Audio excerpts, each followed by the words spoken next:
అందరికీ నమస్కారాలండి.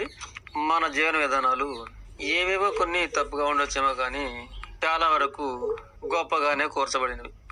అందులో ఒకటి ఏమంటే మన వ్యవస్థలో మనకన్నా చిన్నవారిని అరే అంకన్న అంటాము, అరే సుబ్బయ్య అంటాము.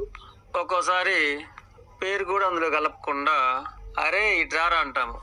ఇది ఎన్నో తరాల నుండి ఆనవాయితీగా రావడం వలన ఊత పదంగా మారి దాని యొక్క అర్థమే తెలియకుండా పోయి ఇక అలా పిలవగానే అదేదో కించపరిచే పదం లాగా భ్రమిస్తూ ఉంటారు. నిజానికి విచిత్రంగా మనకన్నా చిన్నవారిని అలా సంబోధిస్తుంటాం. దీని యొక్క అర్థం తెలియకపోయినా మనకన్నా చిన్నవారినే మనకన్నా పెద్దగా గౌరవించినట్లు. నిజానికి హరి అంటే ఏమిటి? హరి అంటే భగవంతుడు, హరి అంటే భగవంతుడా అన్నట్లు. కనుక పేరు కలపకుండా హరే అని పిలవగానే చులకనగా పిలిచినట్టు కాదు, దేవుడితో సమానమైన వాడా అని సంబోధించినట్టు.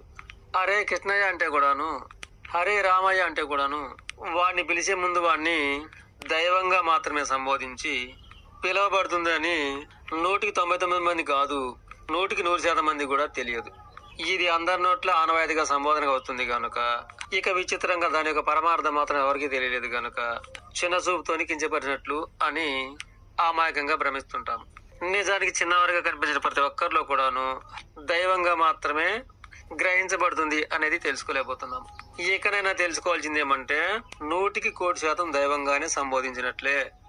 ఇక అలాగే మరో విచిత్రం కూడా ఉంది. అదేమంటే ఎల్లిగాడు, పుల్లిగాడు, మల్లిగాడు. ఇది కూడాను వాడుకల లోకాన్ని సాగుతున్నది. ఇక దీనిని కూడాను చిన్న చూపుతో కించపరి పిలుస్తున్నారేమో, దీని యొక్క అర్థం తెలియక అలా మాత్రమే ఊహించుకుంటాము. కానీ గాడ్ అంటే ఇంగ్లీషులో ఏమిటి? గాడ్ అంటే కూడా భగవంతుడే కదా. విచిత్రంగా గాడ్ అంటే ఇంగ్లీషు భాషలో కూడా దేవుడే కదా. కనుక ఈ పదాలు ఏనాడో మన సంబోధనలో చేర్చుకోబడ్డాయి, ఇక ఆనవాయితీగా కూడా వస్తూనే ఉన్నాయి. కనుక ఇకనైనా హరి అన్న గాడు అన్న దేవుడితో సమానము, మనను దేవుడితో సమానంగా సంబోధిస్తున్నాడు అనే నిజం ఖచ్చితంగా మనం తెలుసుకోవాలి. అలాగే మరో విచిత్రం కూడా ఇమిడి ఉంది సుమా. అదేమంటే ప్రతి పేరు వెనక ఆడవాళ్ళకి అమ్మ, మగవాళ్ళకి అయ్యా, పుల్లమ్మ అని గాని మల్లయ్య అని గాని పిలవడంలో కూడాను గొప్ప ఆశీర్వాదం అనేది ఉన్నది. ఆడవారిలో ఆ పేరు గల మనిషిలో అమ్మను చూస్తాము, అలాగే మగవారిలో ఆ పేరు గల మనిషిలో అయ్యను చూస్తాము. అమ్మతో సమానము, అయ్యతో సమానము అని అలనాటి మహనీయులు ఆడవారికి మగవారి కూడాను పేరు వెనక అమ్మ అని అయ్య అని మహా గొప్ప దృష్టితో పేర్లు అనబడేవి సృష్టింపబడ్డాయి.